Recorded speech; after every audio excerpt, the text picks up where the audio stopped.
नहीं बन रहे हैं, अपने कार्यकर्ताओं का रास्ता खोल रहे हैं। जो कार्यकर्ता चुनौतीपूर्ण समय में, मुसीबत के समय में कांग्रेस पार्टी का झंडा डंडा पकड़कर मुस्तैद रहा, पार्टी के लिए समर्पित रहा, उसने निष्ठा दिखाई, आज उस कार्यकर्ता का गला उनकी बदौलत क्यों घोटा जाए?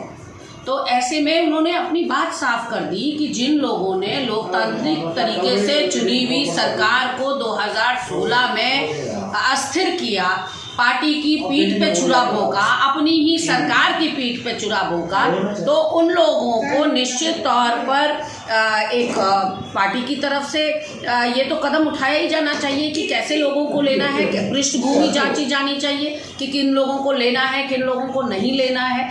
और ऐसे में जो कार्यकर्ता है वो हताश और निराश हो जाएगा यदि वो ये देखेगा कि 5 साल मेहनत वो करे और उसके बाद पैराशूट लैंडिंग बागियों की हो जाए उस विधानसभा में, तो निश्चित तौर पर मुझे लगता है कि पार्टी को इसका आकलन करना होगा। सिंह रावत जी कुछ भी कर सकते हैं। इतने सालों के उनके राजनीतिक सफर में हम देखते आए हैं कि वो कभी भी यू टर्न ले सकते हैं, कभी भी कुछ भी बोल सकते हैं। ऐसे में कितनी वजनदार उनकी बातें हैं या कितनी तवज्जो, कितनी अहमियत उनकी बातों को देनी है, ये मीडिया के ऊपर है या जनता के ऊपर है। माननीय हरीश रावत जी जो बात कर रहे हैं वो बार बार अपने कार्यकर्ता के हित की बात कर रहे हैं। वो ये कह रहे हैं कि उस कार्यकर्ता के हितों का हनन नहीं होना चाहिए, उसका गला नहीं घोटा जाना चाहिए, जिसने मुसीबत के समय पर कांग्रेस पार्टी का चुनौतीपूर्ण समय में भी झंडा पकड़ के रखा और पूर्ण समर्पण और निष्ठा भाव से कांग्रेस पार्टी का दामन नहीं छोड़ा। और एक तरफ दूसरे लोग हैं जिन्होंने लोकतांत्रिक तरीके से चुनी हुई सरकार की पीठ में, अपनी ही सरकार की पीठ में छुरा फूका है।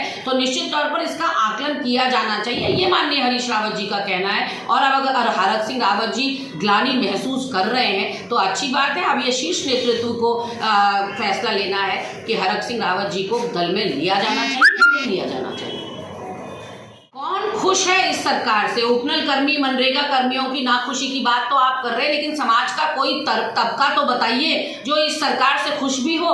प्रचंड बहुमत और डबल इंजन देते वक्त जनता ने भारी अपेक्षाएं, आकांक्षाएं इस सरकार की क्रियाकलापों के साथ या घोषणाओं, योजनाओं के साथ जोड़ी हुई थी। लेकिन उपनल मनरेगा कर्मचारियों के 90 दिन का उपवास और आंदोलन 2 काबीना मंत्री ये कहकर तोड़वा देते हैं कि आपकी मांगों पर निर्णय लिया जाएगा या गौर किया जाएगा। लेकिन आज कितनी अनगिनत कैबिनेट बैठकें हो चुकी हैं, उसके बाद भी धामी सरकार कोई निर्णय पर नहीं पहुंची है। निर्णय तो छोड़िए, विचार विमर्श तक इनकी मांगों पर नहीं हो रहा है, चर्चा तक नहीं उठाई जा रही है। ऐसे में उपनल कर्मचारी आंदोलनरत या आक्रोशित नहीं होंगे तो और क्या होगा? अभी तो आप आगे आगे देखिए कितने और दल आज तो सबके सब सड़कों पर ही उतरे हुए हैं। अब उपनल और मनरेगा कर्मचारी भी उसमें जुड़ जाएंगे। यही है कि 3 दिन पहले रेड अलर्ट प्रदेशवासियों के लिए तो जारी हो जाता है, लेकिन प्रशासनिक अमले के लिए जारी करना शायद राज्य सरकार भूल गई।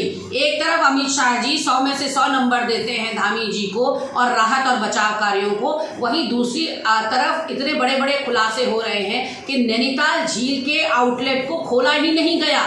उसका जो डार्ट था उसको खोले जाने की जरूरत थी, जिसकी वजह से पूरा नैनीताल आधा जलमग्न हो गया। न सीवरेज की व्यवस्था थी, न ड्रेनेज सिस्टम प्रॉपर थे। तो ऐसे में सरकार और प्रशासन कर क्या रहा था? और अब जिस तरह से भारतीय जनता पार्टी का नेतृत्व अपने कार्यकर्ताओं को दिशा निर्देश दे रहा है और आपदाग्रस्त क्षेत्रों में भेज रहा है, तो मैं कहना चाहती हूँ आप पछताए होत क्या जब चिड़िया चुग गई खेत। जब नुकसान जितना होना था वो तो हो चुका, लोग अभी भी मलबे के नीचे दबे हुए हैं, कई हमारे ट्रैकर्स नहीं मिल पा रहे हैं। ऐसे में अब आप राजनीतिक रोटियां चुनाव के मद्देनजर अगर सेकने की कोशिश कर रहे हैं और इस आपदा को अवसर तलाशने की कोशिश कर रहे हैं, तो इससे निचली मानसिकता कोई और हो नहीं सकती।